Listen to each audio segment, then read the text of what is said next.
സ്വാർത്ഥത നിറഞ്ഞ ഈ ലോകത്ത് മനുഷ്യബന്ധങ്ങളും മൂല്യങ്ങളും പലപ്പോഴും നഷ്ടപ്പെട്ടു പോവുകയാണ്. പണ്ടൊക്കെ മക്കൾക്ക് വേണ്ടിയായിരുന്നു മാതാപിതാക്കളുടെ ജീവിതം. കുഞ്ഞുങ്ങളെ വളർത്താൻ സ്വന്തം സുഖവും സന്തോഷവും മാറ്റിവെച്ചിരുന്നൊരു കാലമുണ്ടായിരുന്നു. എന്നാൽ ഇന്ന് എന്താണ് കുടുംബങ്ങളുടെ അവസ്ഥ? പരസ്പരം പോരടിക്കുന്ന ദമ്പതികൾ, വഴിവിട്ട ബന്ധങ്ങൾ, സംശയരോഗവും ദാമ്പത്യ തകർച്ചയും. ഇവിടെ ഇരകളാകപ്പെടുന്ന മക്കളെക്കുറിച്ച് ആരെങ്കിലും ചിന്തിക്കാറുണ്ടോ? അച്ഛനമ്മമാരുടെ വഴക്കും പ്രശ്നങ്ങളും കണ്ടുവളരുന്ന കുഞ്ഞുങ്ങളുടെ ഭാവിയും സ്വപ്നങ്ങളും തകർന്നടിയുകയാണ്.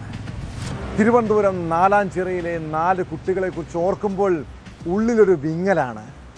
മാതാപിതാക്കളുടെ കലഹം കണ്ടുവളർന്ന മക്കൾ, പിന്നീട് ചോരയിൽ കുളിച്ചു കിടക്കുന്ന അമ്മയെ നേരിൽ കാണേണ്ടി വന്നതിൻ്റെ നടുക്കം, ഒടുവിൽ അച്ഛൻ്റെ ആത്മഹത്യയും. ഇവിടെ അനാഥരായ 4 കുട്ടികളെ ഇനി ആര് വളർത്തുമെന്നതാണ് മറ്റൊരു ചോദ്യം. വിശദമായി പരിശോധിക്കുകയാണ് പോലീസ് പട്രോൾ. സ്വാഗതം.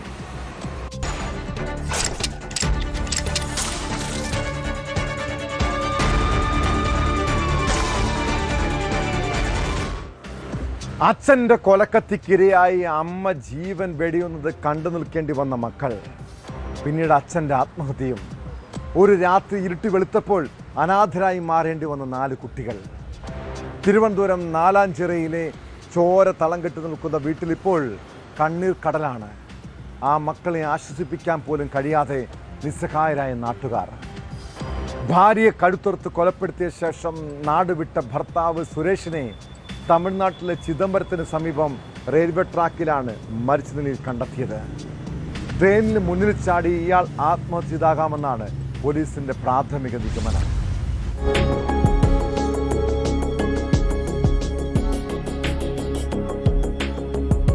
ബുധനാഴ്ച പുലർച്ചെയാണ് നാലാഞ്ചിറയിലെ വാടക വീട്ടിൽ വെച്ച് കുടുംബവഴക്കിനെ തുടർന്ന് സുരേഷ് ഭാര്യ ഹസീനെ മക്കളുടെ മുന്നിലിട്ട് കഴുത്തറുത്തും നെഞ്ചിൽ കുത്തിയും കൊലപ്പെടുത്തിയത്. കൊലപാതകത്തിന് ശേഷം കാറിൽ രക്ഷപ്പെട്ട സുരേഷ് പോലീസിനെ കബളിപ്പിക്കാനായി തന്റെ മൊബൈൽ ഫോൺ തിരുവനന്തപുരം കിള്ളിപ്പാലത്തെ കടയിൽ ഉപേക്ഷിച്ചു. ഇയാൾ സഞ്ചരിച്ചിരുന്ന കാറ് പിന്നീട് ബാലരാമപുരം റെയിൽവേ സ്റ്റേഷൻ പരിസരത്ത് ഉപേക്ഷിച്ച നിലയിൽ പോലീസ് കണ്ടെത്തിയിരുന്നു. ഇവിടെ നിന്ന് പ്രതി ട്രെയിൻ മാർഗം തമിഴ്നാട്ടിലേക്ക് കടന്നുവെന്ന് പോലീസ് കണ്ടെത്തി. ഒളിവിൽ പോകുന്നതിനിടയിൽ സുരേഷ് മൂത്ത മകളെ ഫോണിൽ വിളിച്ച് താൻ ആത്മഹത്യ ചെയ്യാൻ പോവുകയാണ് അറിയിച്ചിരുന്നതായി ബന്ധുക്കൾ വ്യക്തമാക്കി. അതിനിടെ രാവിലെ ചിദംബരം റെയിൽവേ ട്രാക്കിൽ കണ്ടെത്തിയ അജ്ഞാത മൃതദേഹം തമിഴ്നാട് പോലീസ് കൈമാറിയ ചിത്രങ്ങൾ പരിശോധിച്ചതിലൂടെ സുരേഷിന്റേത് തന്നെയെന്ന് കേരള പോലീസ് സ്ഥിരീകരിച്ചിരുന്നു. ഔദ്യോഗിക നടപടികൾക്കായി സുരേഷിന്റെ കുടുംബാംഗങ്ങൾ തമിഴ്നാട്ടിലേക്ക് തിരിച്ചിട്ടുണ്ട്.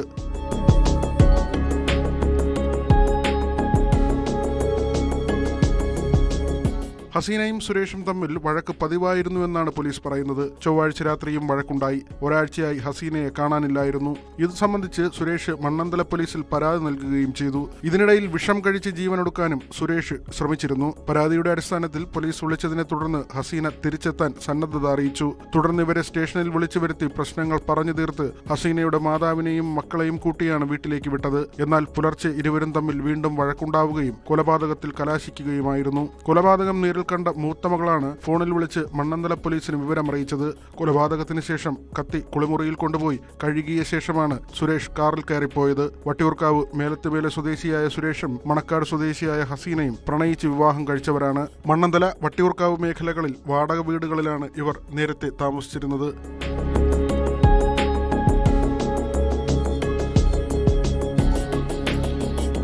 ന്യൂസ് 18 തിരുവനന്തപുരം. പെൺവാണിഭ ഇടപാടുകൾക്ക് വേണ്ടി ആപ്പ്, എസ്കോർട്ടിന് സ്ത്രീകളടങ്ങുന്ന സംഘം. കൊച്ചിയിൽ പെൺവാണിഭ കേന്ദ്രം നടത്തിയിരുന്ന അക്ബർ അലിയുടെ ഹൈടെക് രീതിയാണിത്. ആരാണ് അക്ബർ അലി എന്നറിയാമോ?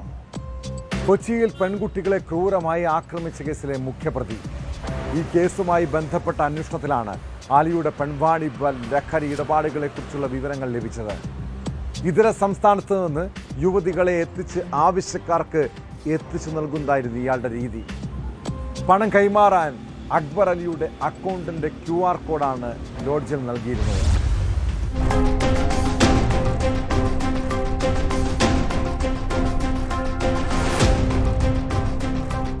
കൊച്ചി കലൂരിൽ കമന്റ് അടിച്ചത് ചോദ്യം ചെയ്തതിന് പെൺകുട്ടികളെ ക്രൂരമായി മർദ്ദിച്ച സംഘത്തിന്റെ തലവൻ അക്ബർ അലി കഴിഞ്ഞ ജൂലൈയിൽ അറസ്റ്റിലായത് ഹൈടെക് പെൺവാണിഭ കേന്ദ്രം നടത്തിപ്പിന്റെ പേരിലാണ്. എറണാകുളം സൗത്ത് റെയിൽവേ സ്റ്റേഷന് സമീപം പ്രവർത്തിച്ചിരുന്ന അനാശാസ്യ കേന്ദ്രത്തിൽ കഴിഞ്ഞ ജൂലൈയിൽ നടന്ന പരിശോധനയിൽ അസം, ബംഗാൾ സ്വദേശികളായ 6 യുവതികളെ പോലീസ് കസ്റ്റഡിയിലെടുക്കുകയും ഷെൽട്ടർ ഹോമിലേക്ക് മാറ്റുകയും ചെയ്തിരുന്നു. പാലക്കാട് മണ്ണാർക്കാട് സ്വദേശി അക്ബർ അലിയാണ് സംഘത്തിന്റെ തലവനെന്നായിരുന്നു പോലീസ് കണ്ടെത്തൽ.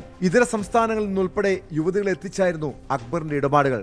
എസ്കോർട്ട് സർവീസിന് സ്ത്രീകളെയും പുരുഷന്മാരെയും നൽകുന്ന ആപ്പിലൂടെയായിരുന്നു ഇവരുടെ പ്രവർത്തനങ്ങൾ. ഈ ആപ്പിലെ അക്കൗണ്ട് വഴിയായിരുന്നു ആവശ്യക്കാർ ബന്ധപ്പെടുക. തുടർന്ന് എത്തേണ്ട സ്ഥലത്തിന്റെ വിവരം അറിയിക്കും. ഇവിടെ എത്തുന്ന ഇടപാടുകാർ 3000 രൂപയാണ് ലൈംഗികാവശ്യത്തിനായി നൽകേണ്ടത്. ഇത് അക്ബർ അലിയുടെ പേരിൽ സ്ഥാപിച്ചിട്ടുള്ള QR കോഡ് വഴി ട്രാൻസ്ഫർ ചെയ്യണം. ഇതിനുശേഷം സ്ഥലത്തുള്ള യുവതികളിൽ നിന്നും ഇഷ്ടമുള്ളവരെ ആവശ്യക്കാർക്ക് തെരഞ്ഞെടുക്കാം. ഇതിൽ 1000 രൂപ മുതൽ 1500 രൂപ വരെയാണ് ഓരോ ഇടപാടുകൾക്കും യുവതികൾക്ക് നൽകുന്നത്. 750 രൂപ ഏജന്റിനും ബാക്കി തുക അക്ബർ അലിക്കും ലഭിക്കും.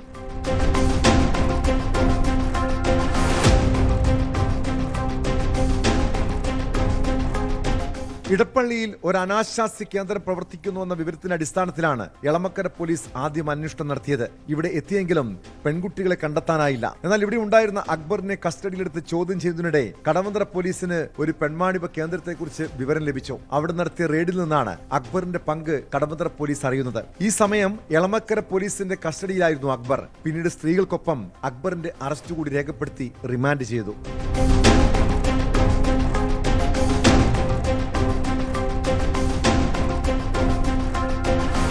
പിന്നീട് ജാമ്യത്തിൽ പുറത്തിറങ്ങിയ ശേഷം അക്ബർ വീണ്ടും പെൺവാണിഭ ഇടപാടുകളും ലഹരി വിൽപ്പനയുമായി സജീവമായി. കഴിഞ്ഞ ദിവസം പെൺകുട്ടികളെ ആക്രമിച്ച ശേഷം ഒളിവിൽ പോയ അക്ബർ നടത്തിയിരുന്ന ലോഡ്ജ് പോലീസ് റെയ്ഡ് ചെയ്തിരുന്നു. 3 നിലയിലുള്ള ലോഡ്ജിന്റെ 2ാം നിലയിൽ പെൺവാണിഭ കേന്ദ്രം നടത്തുകയായിരുന്നു എന്നാണ് പോലീസ് കണ്ടെത്തൽ. സെക്സ് റാക്കറ്റ് ഇടപാടിൽ അക്ബറിന്റെ പങ്കാളികളും ലോഡ്ജ് ജീവനക്കാരുമാണ് നിലവിൽ അറസ്റ്റിലായ 3 പേരിൽ 2 പ്രതികളും. പെൺകുട്ടികളെ മർദ്ദിച്ച ശേഷം ഒളിവിൽ പോയ അക്ബറിനെയും മറ്റു പ്രതികളെയും ഇതുവരെയും പിടികൂടാനായിട്ടില്ല.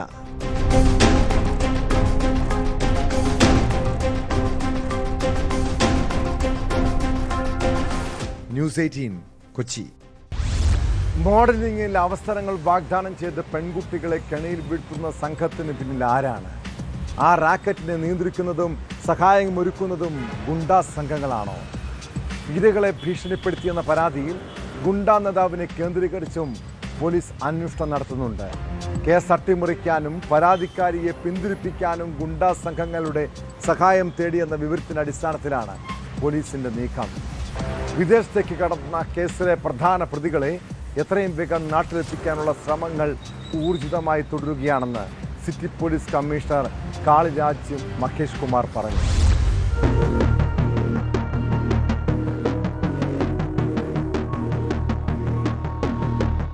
മോഡലിംഗ് സെക്സ് റാക്കറ്റ് കേസിൽ പരാതി നൽകിയതിന് പിന്നാലെ യുവതിക്ക് നേരെ വധഭീഷണിയടക്കമുണ്ടായതായാണ് വിവരം. ഇതിന് പിന്നിൽ പ്രവർത്തിച്ച പ്രാദേശിക ഗുണ്ടാ സംഘങ്ങളെ കേന്ദ്രീകരിച്ചാണ് നിലവിൽ അന്വേഷണം പുരോഗമിക്കുന്നത്. ഗുണ്ടാ നേതാവ് ഔറംഗസേബ് പ്രതി അലീനയുടെ കൂട്ടാളിയാണ്. ഇയാളാണ് പരാതിക്കാരിയെ ഭീഷണിപ്പെടുത്തിയത്. പരാതിയുമായി മുന്നോട്ടു പോയാൽ ജീവിതം തന്നെ അപായപ്പെടുത്തുമെന്നാണ് പറഞ്ഞത്. ഈ സാഹചര്യത്തിലാണ് ഇവർ പരാതി നൽകുന്നത്. പ്രതികളുടെ ഗുണ്ടാബന്ധങ്ങൾ നേരത്തെ തന്നെ ഭീഷണി സന്ദേശങ്ങളായി പുറത്തു വന്നിരുന്നു. അതിനിടെയാണ് രേഖാമൂലം പരാതി പോലീസിന് ലഭിക്കുന്നത്. കേസിൽ ഉൾപ്പെട്ട നിരവധി പ്രധാന സൂത്രധാരന്മാർ നിലവിൽ വിദേശത്താണുള്ളത്. ഇവരെ ഇന്റർപോളിന്റെ അടക്കം സഹായത്തോടെ നാട്ടിലെത്തിക്കാനാണ് പോലീസ് ശ്രമിക്കുന്നത്. പ്രതികൾക്കെതിരെ ലുക്കൌട്ട് നോട്ടീസ് പുറപ്പെടുവിക്കുന്നത് അടക്കമുള്ള നിയമ നടപടികൾ പോലീസ് വേഗത്തിലാക്കിയിട്ടുണ്ട്. വിദേശത്തുള്ള പ്രതികളെ ഉടൻ തന്നെ നിയമത്തിന് മുന്നിൽ കൊണ്ടുവരുമെന്ന് city police commissioner Kaliraj Mahesh Kumar പറഞ്ഞു. ആ കേസിൽ നമുക്ക് എവിഡൻസ് ഇപ്പോൾ നമുക്ക് അറിഞ്ഞതാണ്. മറ്റേ 2 ആൾക്കാർ പുറത്തുമുണ്ട്. സോ അവരെ നമുക്ക് കൊണ്ടുവരാൻ ശ്രമം നടത്തുന്നുണ്ട്. പിന്നെ അവരും they are also trying to കുറച്ച് സോഷ്യൽ മീഡിയ പോസ്റ്റൊക്കെ ഇട്ടിട്ടുണ്ട്. സോ അത് അവരുടെ ഭാഗമായിട്ട് പറയരുതാണ്. ബട്ട് അന്വേഷണത്തിന് അത് ഒരിക്കലും ബാധിക്കില്ല. സോ അത് ഡിസ്റ്റർബ് ചെയ്യാനുള്ള രീതിയിൽ ആരെയും ത്രെട്ടൻ ആയിട്ടുള്ള രീതിയിൽ ഒരു ലൈൻ ക്രോസ് ചെയ്ത് പോയാൽ കൃത്യമായിട്ട് നടപടി ഉണ്ടാകും. നിലവിൽ 3 സ്ത്രീകൾ ഉൾപ്പെടെ 4 പേരെയാണ് പോലീസ് ഇതുവരെ അറസ്റ്റ് ചെയ്തിട്ടുള്ളത്. അന്വേഷണം വ്യാപിപ്പിക്കുന്നത് മോഡലിംഗ് രംഗത്ത് അവസരങ്ങൾ വാഗ്ദാനം ചെയ്ത പെൺകുട്ടികളെ കെണിയിൽ വീഴ്ത്തുന്ന വൻ റാക്കറ്റാണ് ഇതിന് പിന്നിലെന്നാണ് പോലീസിന്റെ നിഗമനം. പിടിയിലായ പ്രതികളെ കൂടുതൽ ചോദ്യം ചെയ്യുന്നതിലൂടെയും നിലവിൽ നിരീക്ഷണത്തിലുള്ള ഗുണ്ടാ സംഘങ്ങളിൽ നിന്നുള്ള വിവരശേഖരണത്തിലൂടെയും കേസിൽ കൂടുതൽ അറസ്റ്റുണ്ടാകുമെന്നാണ് സൂചന. കൂടുതൽ പെൺകുട്ടികൾ ഈ റാക്കറ്റിന്റെ ഇരകളായിട്ടുണ്ടോ എന്ന കാര്യവും പോലീസ് ഗൗരവമായി പരിശോധിച്ചു വരികയാണ്.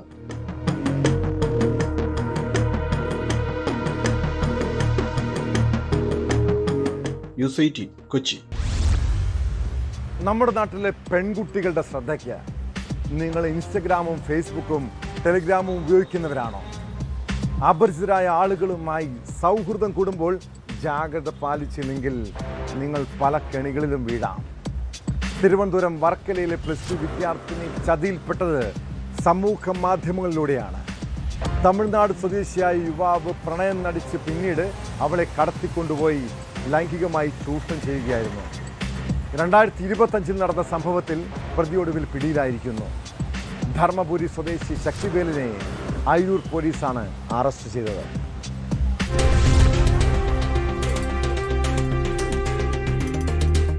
2025 കേസിനാസ്പദമായ സംഭവം നടന്നത്. സമൂഹമാധ്യമത്തിലൂടെ പെൺകുട്ടിയുമായി സൗഹൃദത്തിലായ പ്രതി വിവാഹ വാഗ്ദാനം നൽകി കുട്ടിയെ കടത്തിക്കൊണ്ടുപോവുകയും ഇയാളുടെ സഹോദരിയുടെ വീട്ടിലെത്തിച്ച് പീഡിപ്പിക്കുകയുമായിരുന്നു. പെൺകുട്ടിയെ കാണാതായതോടെ വീട്ടുകാർ അയിരൂർ പോലീസിൽ പരാതി നൽകിയതിന്റെ അടിസ്ഥാനത്തിൽ അന്വേഷണം നടക്കുന്നതിനിടയിൽ പ്രതി പെൺകുട്ടിയുമായി കേരളത്തിലെത്തി. തുടർന്ന് പോലീസിന്റെ പിടിയിലാവാതിരിക്കാൻ പെൺകുട്ടിയെ ഉപേക്ഷിച്ച് കടന്നുകളയുകയായിരുന്നു. അയിരൂർ പോലീസ് തമിഴ്നാട്ടിലെത്തി അന്വേഷണം നടത്തിയെങ്കിലും ഇയാളെ കണ്ടെത്താനായിരുന്നില്ല.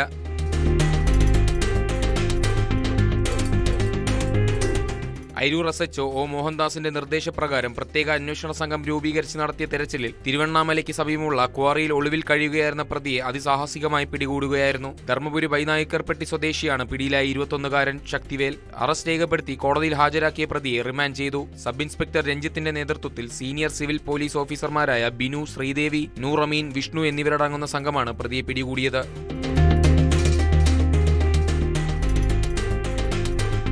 ന്യൂസ് 18 ആറ്റിങ്ങൽ. കേരളത്തിലെ പല പോലീസ് സ്റ്റേഷനുകളിലും ജയിലുകളിലും മനുഷ്യരുടെ ചോര മണക്കുന്നുണ്ട്. നിരപരാധികൾ മുതൽ കുറ്റവാളികൾ വരെയും പോലീസിന്റെ ചവിട്ടും മർദ്ദനവുമേറ്റ് കൊല്ലപ്പെട്ടിട്ടുണ്ട്. സംസ്ഥാനത്തെ ജയിലുകളിൽ ഇപ്പോഴത്തെ സ്ഥിതി എന്താണ്? തടവുകാരുടെ മനുഷ്യാവകാശത്തെക്കുറിച്ച് പറയുന്ന നാട്ടിൽ കസ്റ്റഡി മർദ്ദനവും ജയിലുകളിലെ മരണവുമൊക്കെ നിത്യസംഭവമായി മാറുന്നു. തൃശൂർ ജില്ലാ ജയിലിൽ മർദ്ദനത്തെ തുടർന്ന് മരണമെന്ന് പരാതി. റിമാൻഡ് പ്രതി തൃശൂർ ചിറ്റിശ്ശേരി സ്വദേശി രേഷ് ബാബുവിൻ്റെ മരണത്തിലാണ് കുടുംബം ആരോപണമുയർത്തുന്നത്. ഇക്കഴിഞ്ഞ 26-നാണ് ജില്ലാ ജയിലിൽ തലകറങ്ങി വീണതിനെ തുടർന്ന് രേഷിനെ മെഡിക്കൽ കോളേജിൽ പ്രവേശിപ്പിച്ചത്. ചികിത്സയിലിരിക്കെ മരണം സംഭവിക്കുകയായിരുന്നു. എന്നാൽ മർദ്ദനമല്ല മരണകാരണമെന്നാണ് പോസ്റ്റ്മോർട്ടം റിപ്പോർട്ട്.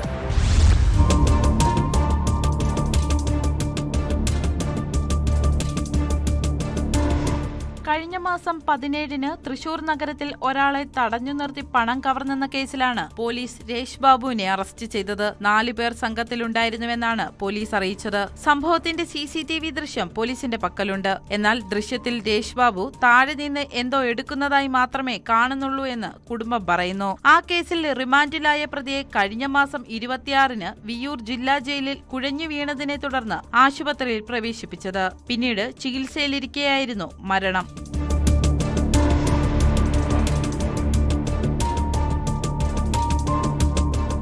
രേഷിന്റെ ശരീരത്തിൽ മർദ്ദനത്തിന് സമാനമായ പാടുകളുണ്ടെന്ന് കുടുംബം ആരോപിച്ചതോടെ പോലീസ് സംശയ നിഴലിലായിരിക്കുകയാണ്. രേഷ് മാനസിക വെല്ലുവിളി നേരിടുന്നയാളാണെന്ന് കുടുംബം പറയുന്നു. മാനസിക വെല്ലുവിളി നേരിടുന്നയാളെ റിമാൻഡ് ചെയ്യുമ്പോൾ പാലിക്കേണ്ട നടപടിക്രമങ്ങൾ പോലീസ് പാലിച്ചില്ലെന്നും ആക്ഷേപമുണ്ട്. കേസിൽ FIR ഇട്ടതിനു ശേഷമാണ് രേഷ് ബാബുവിന്റെ കുടുംബത്തെ പോലീസ് വിവരം അറിയിച്ചത്. പോലീസിന് ഗുരുതര വീഴ്ച സംഭവിച്ചുവെന്നാണ് ഉയരുന്ന ആരോപണം. എന്നാൽ ആരോപണം തള്ളിയ ജയിൽ അധികൃതർ രേഷിന് മർദ്ദനമേറ്റിട്ടില്ല എന്നാണ് വ്യക്തമാക്കുന്നത്.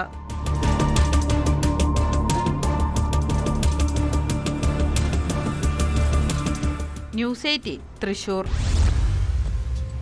പൊതുനിരത്തിൽ നിയമലംഘനങ്ങൾ കാണിക്കുന്നത് മലയാളിയുടെ ഒരു പൊതുശീലമാണ്. അതുമാത്രമല്ല, പിന്നീട് നാട്ടുകാരുടെ നെഞ്ചത്തും കയറും. ഇപ്പോൾ വാഹനവുമായി പുറത്തിറങ്ങാൻ തന്നെ പേടിയാണ്. റോഡിലൂടെ ചീറിപ്പാഞ്ഞു വരുന്ന വാഹനങ്ങൾ, ഓവർടേക്കിങ്ങിൻ്റെയും ഹോണടിച്ചതിൻ്റെയും പേരിലുള്ള ആക്രമണങ്ങൾ. തിരുവനന്തപുരം ആറ്റിങ്ങലിൽ അഭിഭാഷകനെ മർദ്ദിച്ചത് വാഹനം പാർക്ക് ചെയ്യുന്നതിനെ ചൊല്ലിയുള്ള തർക്കത്തിനിടെയാണ്. ആറ്റിങ്ങൽ കോടതിയിലെ അഭിഭാഷകൻ സഞ്ജീഷിനാണ് മർദ്ദനമേറ്റത്. കടക്കാവൂർ പോലീസ് സ്റ്റേഷനിലെ പോലീസുകാരനായ ശ്രീജിത്ത് മർദ്ദിച്ചെന്നാണ് പരാതി.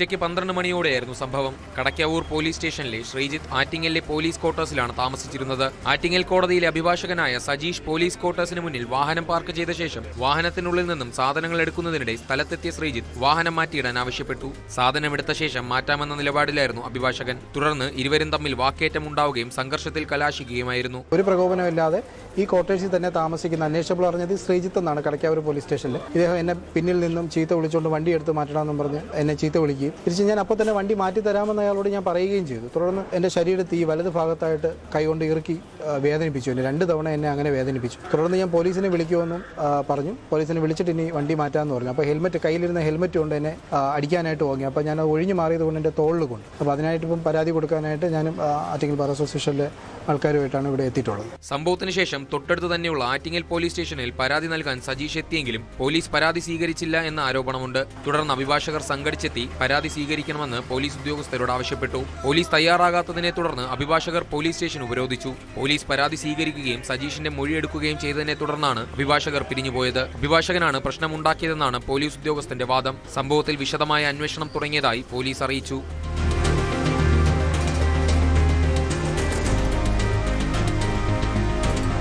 ന്യൂസ് 18 ആറ്റിങ്ങൽ.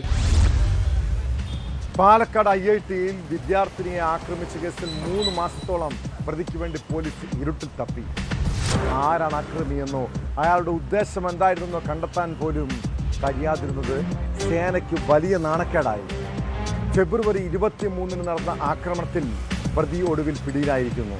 കൊൽക്കത്ത സ്വദേശി സുമനെ നാളുകൾ നീണ്ട അന്വേഷണത്തിനൊടുവിലാണ് കസബ പോലീസ് പിടികൂടിയത്. IIT ക്യാമ്പസിൽ വെച്ചാണ് എഞ്ചിനീയറിംഗ് വിദ്യാർത്ഥിനി അശ്വിനിക്ക് നേരെ ആക്രമണമുണ്ടായത്.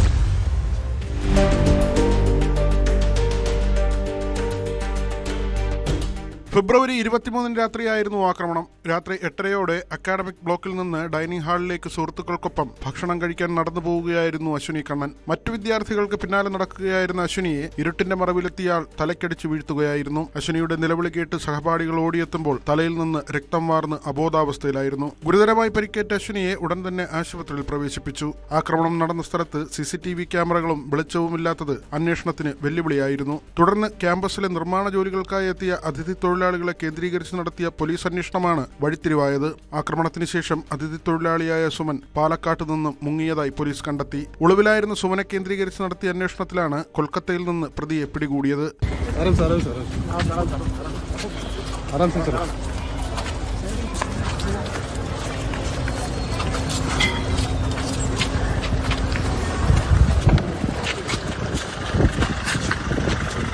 പാലക്കാട് കസബ പോലീസ് കൊൽക്കത്തയിലെത്തി ഒരാഴ്ച നീണ്ട തിരച്ചിലിനൊടുവിലാണ് പ്രതിയെ സാഹസികമായി പിടികൂടിയത്. പാലക്കാട്ടെത്തിച്ച പ്രതി സുമനെ ഉന്നത പോലീസ് സംഘം ചോദ്യം ചെയ്തു. തുടർന്ന് അറസ്റ്റ് രേഖപ്പെടുത്തിയ പ്രതിയെ കോടതിയിൽ ഹാജരാക്കി.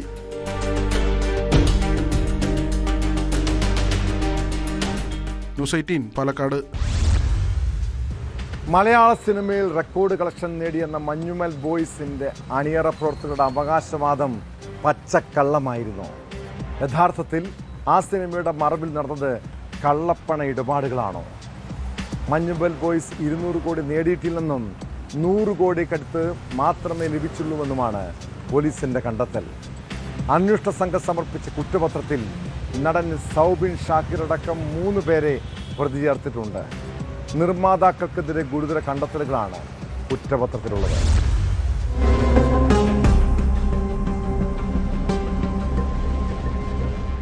രേഖകളിലെ കണക്ക് പ്രകാരം മഞ്ഞുമ്മൽ ബോയ്സ് 200 കോടി നേടിയിട്ടില്ലെന്നും 100 കോടിക്കടുത്ത് മാത്രമേ ലഭിച്ചു എന്നുമാണ് പോലീസിന്റെ കണ്ടെത്തൽ. വഞ്ചിക്കണമെന്ന ഉദ്ദേശത്തോടെ നിർമ്മാതാക്കൾ നടത്തിയത് മുൻകൂട്ടി ആസൂത്രണം ചെയ്തുള്ള തട്ടിപ്പായിരുന്നു. സിനിമയുടെ നിർമ്മാണത്തിനായി പ്രതികൾ പണം മുടക്കിയിട്ടില്ലെന്നും കുറ്റപത്രത്തിൽ പറയുന്നു.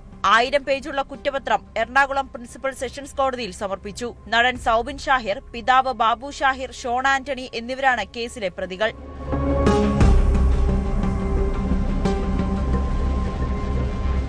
സിനിമയുടെ ലാഭത്തിന്റെ 40% നൽകാമെന്ന് വാഗ്ദാനം നൽകി പ്രതികൾ 7 കോടി രൂപ നിക്ഷേപിച്ച ശേഷം മുതൽ മുടക്കോ ലാഭമോ നൽകിയില്ലെന്നാണ് അരൂർ സ്വദേശി സിറാജ് നൽകിയ പരാതിയിൽ പറയുന്നത്. മരട് പോലീസ് രജിസ്റ്റർ ചെയ്ത കേസിൽ വിശ്വാസവഞ്ചന, ചതി, ഗൂഢാലോചന, ഒന്നിൽ കൂടുതൽ ആളുകൾ ചേർന്ന് തട്ടിപ്പ് നടത്തൽ പ്രകാരമുള്ള വകുപ്പുകളാണ് ചുമത്തിയിരിക്കുന്നത്. കേസിൽ പ്രതികൾക്ക് നേരത്തെ മുൻകൂർ ജാമ്യം ലഭിച്ചിരുന്നു. കേസ് റദ്ദാക്കണമെന്നാവശ്യപ്പെട്ട് പ്രതികളിൽ ഒരാളായ ബാബു ഷാഹിർ നൽകിയ ഹർജി സുപ്രീംകോടതി തള്ളിയിരുന്നു.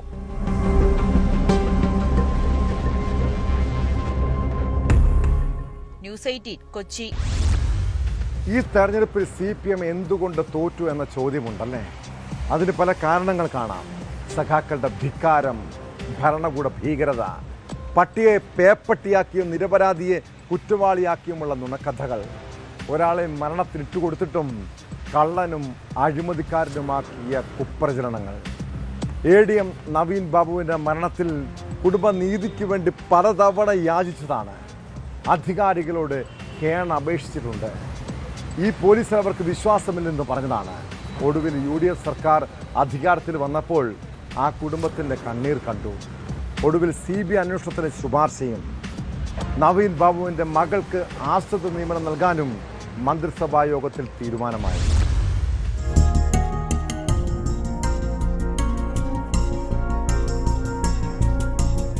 ADM നവീൻ ബാബുവിന്റെ മരണം സംബന്ധിച്ച അന്വേഷണം CBIക്ക് വിടാനും മകൾ നിരഞ്ജനയ്ക്ക് ആശ്രിത നിയമനം നൽകാനുമാണ് മന്ത്രിസഭായോഗം തീരുമാനിച്ചത്. നവീൻ ബാബുവിന്റെ കുടുംബത്തിന്റെ ആവശ്യം പരിഗണിച്ചാണ് സർക്കാർ തീരുമാനം. കേസിൽ നിലവിൽ സമർപ്പിച്ച കുറ്റപത്രം അനുസരിച്ച് CPM നേതാവും കണ്ണൂർ ജില്ലാ പഞ്ചായത്ത് മുൻ പ്രസിഡന്റുമായ PP ദിവ്യ മാത്രമാണ് പ്രതി. കേസ് CBIക്ക് വിടാനുള്ള നീക്കത്തെ CPM എതിർത്തിരുന്നു. നവീൻ ബാബുവിന്റെ യാത്രയയപ്പ് യോഗത്തിൽ ജില്ലാ പഞ്ചായത്ത് പ്രസിഡന്റായിരുന്ന PP ദിവ്യ പരസ്യമായി അധിക്ഷേപിച്ചതിന് പിന്നാലെയായിരുന്നു ആത്മഹത്യ. CBI അന്വേഷണത്തിൽ നീതി ലഭിക്കുമെന്നാണ് പ്രതീക്ഷയെന്ന് കുടുംബം. മുഖ്യമന്ത്രി ആദ്യം തന്നെ കടപ്പാടാണ്. അതുപോലെ നമ്മുടെ പ്രതിസന്ധി ഘട്ടങ്ങളിലെല്ലാം ഞങ്ങളോടൊപ്പം നിന്ന് കേരളത്തിലെ മുഴുവൻ നാനാതുറയിൽപ്പെട്ട ആൾക്കാർ എല്ലാവരും സപ്പോർട്ടിന് നന്ദി അറിയിക്കുന്നു. എല്ലാ CBIയുടെ കോഴ്സുകളെ കുറിച്ചും മറ്റു കാര്യങ്ങളെ കുറിച്ചും ഒക്കെ എല്ലാവർക്കും അറിവുള്ളതാണ്. അവരുടെ പരിപാടികളിൽ നിന്നുകൊണ്ട് വളരെ നമ്മൾ പറഞ്ഞ കാര്യങ്ങളെല്ലാം സമഗ്രമായി ഉൾക്കൊള്ളിച്ചുകൊണ്ട് വളരെ ശാസ്ത്രീയമായ അന്വേഷണം തന്നെ നടത്തണം എന്നാണ് ഞങ്ങളുടെ ആഗ്രഹം. അതിനിടെ PP ദിവ്യയെ അനുകൂലിച്ചും നവീൻ ബാബുവിനെ വിമർശിച്ചും പത്തനംതിട്ടയിലെ CPM നേതാവ് രംഗത്തെത്തി. നവീൻ ബാബു ജീവനൊടുക്കിയത് കുറ്റബോധം കൊണ്ടെന്നാണ് CPM ജില്ലാ സെക്രട്ടേറിയറ്റ് അംഗം PB ഹർഷകുമാറിന്റെ വിമർശനം. മാനസികമായി ചില കാര്യങ്ങളെ താങ്ങാൻ കഴിവില്ലാത്ത ഒരാള്, അയാളുടെ മാനസിക ദൗർബല്യം കൊണ്ട് അയാൾ ആത്മഹത്യ ചെയ്തതിന് PP ദിവ്യ എങ്ങനെ കുറ്റം പറയാൻ പറ്റും? അതാണ് ഇപ്പൊ ഇവിടെ നടന്നുകൊടുക്കുന്നത്. അതേസമയം ഹർഷകുമാറിന്റെ പരാമർശത്തെ തള്ളി CPM പത്തനംതിട്ട ജില്ലാ സെക്രട്ടറി രാജു എബ്രഹാം രംഗത്തെത്തി. ഇടതുപക്ഷ ജനാധിപത്യ മുന്നണിയെ സംബന്ധിച്ചിടത്തോളം ആ ഗവൺമെന്റ് സ്വീകരിച്ച നിലപാടുകൾ, ആ നിലപാടുകളാണ് അർത്ഥശങ്കയ്ക്കിടയില്ലാത്ത വിധം കേരള ജനത അംഗീകരിച്ച നിലപാടാണ്. ശക്തമായ നിലപാടാണ് സ്വീകരിച്ചത്. അത് സംബന്ധിച്ച് നടത്തിക്കൊണ്ടിരിക്കുന്ന കേസ്, ആ കേസിനകത്ത് എന്തെങ്കിലും പിഴവ് സംഭവിച്ചിട്ടുണ്ട് എന്ന് ഇനിയും യാതൊരു കാര്യവും പുറത്തു വന്നിട്ടുമില്ല. CPMനെ ഏറെ പ്രതിസന്ധിയിലാക്കിയ കേസിന്റെ അന്വേഷണം CBI ഏറ്റെടുക്കുമോ എന്നാണ് ഇനി അറിയേണ്ടത്.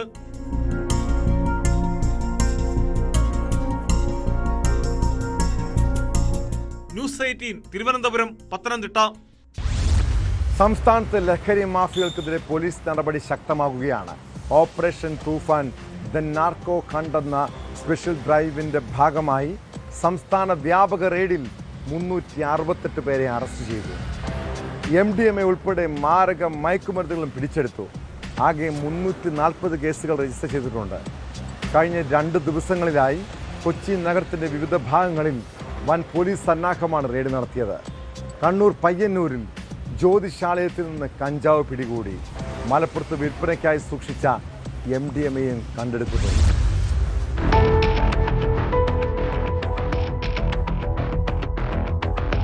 2 ദിവസങ്ങളിലായി കൊച്ചി സിറ്റി പോലീസ് പരിധിയിൽ 130ഓളം കേന്ദ്രങ്ങളിലാണ് ഒരേ സമയം മിന്നൽ പരിശോധന നടത്തിയത്. ലഹരി വിൽപ്പനക്കാരെയും ഇടപാടുകാരെയും കേന്ദ്രീകരിച്ച് നടത്തിയ നീക്കത്തിൽ 60ഓളം കേസുകൾ രജിസ്റ്റർ ചെയ്തു. വിവിധ സ്റ്റേഷൻ പരിധികളിൽ നിന്നായി ലഹരിക്കടത്തുമായി ബന്ധപ്പെട്ട് 41 പ്രതികളെ അറസ്റ്റ് ചെയ്തു. ഇതിൽ പലരും മുമ്പ് ലഹരി കേസുകളിൽപ്പെട്ടവരും അന്തർ സംസ്ഥാന ലഹരി ശൃംഖലകളിലെ കണ്ണികളുമാണെന്നാണ് സൂചന. രാസലഹരിയും ആഡംബരക്കാറും പിടിച്ചെടുത്തിട്ടുണ്ട്. ലഹരിമരുന്ന് കടത്താനായാണ് പ്രതികൾ ആഡംബരക്കാർ ഉപയോഗിച്ചത്. വിപണിയിൽ ലക്ഷക്കണക്കിന് രൂപ വിലമതിക്കുന്ന ലഹരിമരുന്നാണ് പിടിച്ചെടുത്തത്. ഗോവ, ബംഗളൂരു എന്നിവിടങ്ങളിൽ നിന്നാണ് കൊച്ചിയിലേക്ക് പ്രധാനമായും വഴിയായി മാരക ലഹരി വസ്തുക്കൾ എത്തുന്നതെന്നാണ് പോലീസിന്റെ പ്രാഥമിക നിഗമനം. നഗരത്തിലെ രാത്രികാല പാർട്ടികളും DJ പരിപാടികളും കേന്ദ്രീകരിച്ച് ലഹരി ഉപയോഗം കൂടുന്നുവെന്ന വിവരത്തിന്റെ അടിസ്ഥാനത്തിൽ വരും ദിവസങ്ങളിൽ പരിശോധന കടുപ്പിക്കുമെന്ന് Kochi city police commissioner Kaliraj Mahesh Kumar അറിയിച്ചു. ഈ തുഫാനുടെ കോമ്പോണന്റ് ഡിറ്റക്ഷൻ മാത്രമല്ല, മുഖ്യമായിട്ട് ആ കേസുകളെ മുൻകൂട്ടി കൊണ്ടുപോയിട്ട് കൺവിക്ഷൻ വരെ കൊണ്ടുപോകണം. അതൊക്കെ ഒരു കോമ്പോണൻ്റ് അതിൻ്റെ ഭാഗമായിട്ടുണ്ട്.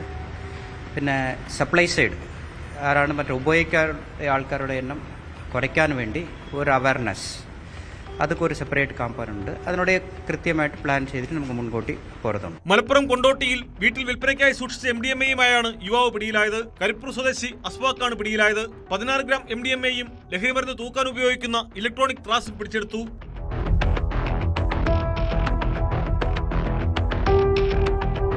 ഓപ്പറേഷൻ തൂഫാന്റെ ഭാഗമായി നടന്ന പരിശോധനയിൽ പാലക്കാട് റെയിൽവേ സ്റ്റേഷനിൽ കഞ്ചാവ് പിടികൂടി. ഒഡീഷ സ്വദേശികളായ മുനിബാർ ദിഗാൽ, അന്തതല ബഹേര എന്നിവരുടെ ബാഗുകളിൽ നിന്നാണ് 14 കിലോയോളം കഞ്ചാവ് കണ്ടെത്തിയത്. കണ്ണൂർ പയ്യന്നൂരിൽ ജ്യോതിഷാലയത്തിൽ നിന്ന് കഞ്ചാവ് കണ്ടെടുത്തു. ജ്യോതിഷാലയ നടത്തിപ്പുകാരനായ ശ്രീനാഥ് P എന്നയാൾക്കെതിരെ പയ്യന്നൂർ പോലീസ് കേസെടുത്തു.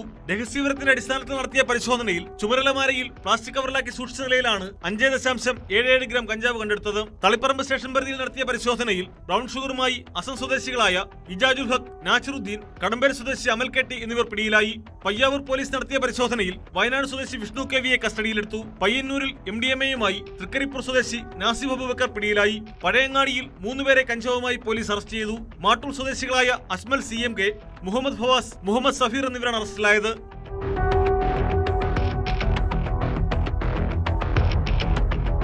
വിവിധ ബ്യൂറോകൾക്കൊപ്പം ന്യൂസ് ഡെസ്ക്, ന്യൂസ് 18. നിങ്ങൾ ദൂരയാത്ര പോകുമ്പോൾ സ്വർണവും പണവും വീട്ടിൽ സൂക്ഷിക്കരുതെന്ന് പോലീസ് എപ്പോഴും മുന്നറിയിപ്പ് നൽകുന്നതാണ്. കാരണം കവർച്ചാ സംഘങ്ങൾ നാട്ടിൽ സജീവമാണ്. കണ്ണൂർ പയ്യന്നൂരിൽ പൂട്ടിയിട്ട വീട്ടിൽ നിന്നും 8 പവൻ സ്വർണ്ണാഭരണങ്ങൾ മോഷ്ടിച്ചു. കണ്ടങ്കാളി സ്വദേശി മധുസുന്ദറിൻ്റെ വീട്ടിലാണ് കവർച്ച നടന്നത്.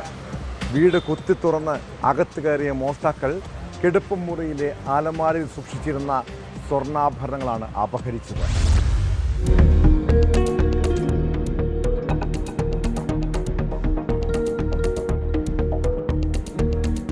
മധുസൂദനന്റെ ഭാര്യയുടെ ചികിത്സാവശ്യങ്ങൾക്കായി ഇരുവരും കഴിഞ്ഞ 2.5 മാസത്തോളമായി മംഗലാപുരത്തായിരുന്നു താമസം. ഈ സമയത്താണ് വീട് പൂട്ടിയിട്ടത് മനസ്സിലാക്കി മോഷ്ടാവ് കവർച്ച നടത്തിയത്. വീടിന്റെ മുൻവാതിൽ തുറന്നു കിടക്കുന്നത് കണ്ട് സംശയം തോന്നിയ സമീപവാസികളാണ് വിവരം മംഗലാപുരത്തുള്ള മധുസൂദനനെ ഫോണിലൂടെ അറിയിച്ചത്. തുടർന്ന് നടത്തിയ പരിശോധനയിലാണ് മോഷണ വിവരം പുറത്തറിയുന്നത്.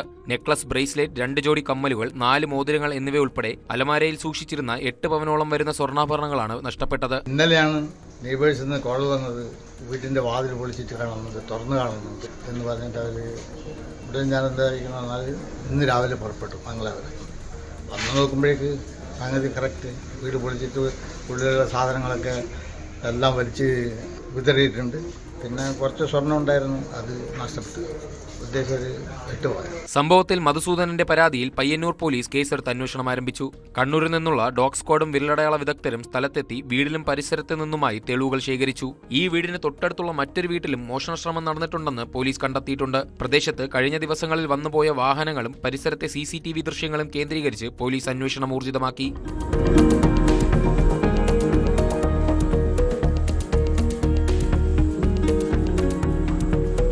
ന്യൂസ് 18 പയ്യന്നൂർ. ഒരിടവേളയ്ക്ക് ശേഷം കള്ളനോട്ട് സംഘങ്ങൾ നാട്ടിൽ സജീവമാവുകയാണ്. തിരുവനന്തപുരം പാറശാലയിൽ വ്യാജനോട്ടുമായി 3 പേർ പിടിയിലായി. സിനിമാ ചിത്രീകരണത്തിന് ഉപയോഗിക്കുന്ന നോട്ടുകളെന്നാണ് പ്രതികളുടെ മൊഴി. സംഭവത്തിൽ വിശദമായ അന്വേഷണം പോലീസ് ആരംഭിച്ചിട്ടുണ്ട്. നോട്ടിൽ റിസർവ് ബാങ്ക് ഓഫ് ഇന്ത്യ എന്നതിന് പകരം ചിൽഡ്രൻസ് ബാങ്ക് ഓഫ് ഇന്ത്യ എന്നാണ് രേഖപ്പെടുത്തിയിട്ടുള്ളത്.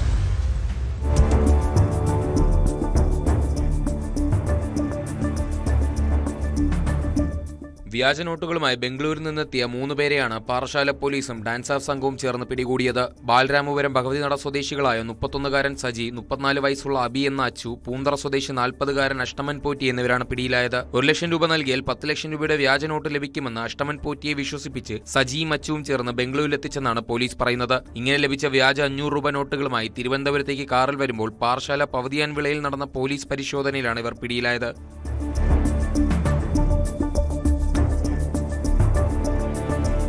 നോട്ടിൽ റിസർവ് ബാങ്ക് ഓഫ് ഇന്ത്യ എന്നതിന് പകരം ചിൽഡ്രൻസ് ബാങ്ക് ഓഫ് ഇന്ത്യ എന്നും ഫോർ പ്രൊജക്ഷൻ പർപ്പസ് ഒള്ളി എന്നുമൊക്കെ രേഖപ്പെടുത്തിയിട്ടുണ്ട്. പിടിയിലായ അച്ചു പെരിന്തൽമണ്ണ പോലീസ് സ്റ്റേഷൻ പരിധിയിൽ വെച്ച് മുമ്പ് 2.5 കോടി രൂപയുടെ കള്ളനോട്ടുമായി പിടിയിലായിട്ടുണ്ട്. പാറശാല പോലീസ് കേസെടുത്ത് വിശദമായ അന്വേഷണം ആരംഭിച്ചു.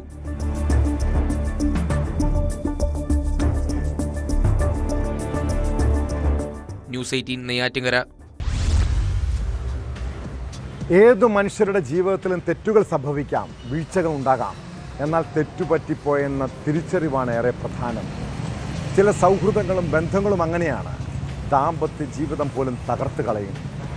തിരുവനന്തപുരം നാലാഞ്ചിറയിലെ ഹസീനയുടെയും സുരേഷിൻ്റെയും കുടുംബ ബന്ധം തകർത്തത് വഴിവിട്ട സൗഹൃദമാണ്.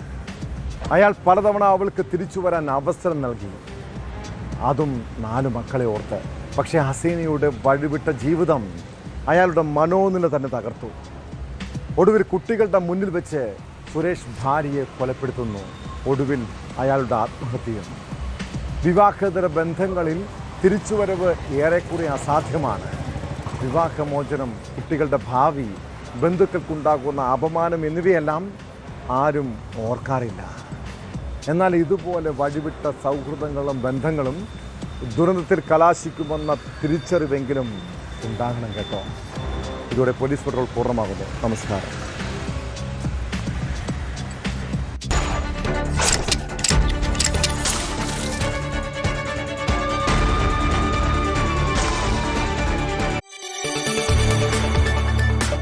കൂടുതൽ വാർത്തകൾക്ക് news 18 Keralam YouTube channel subscribe ചെയ്യുക.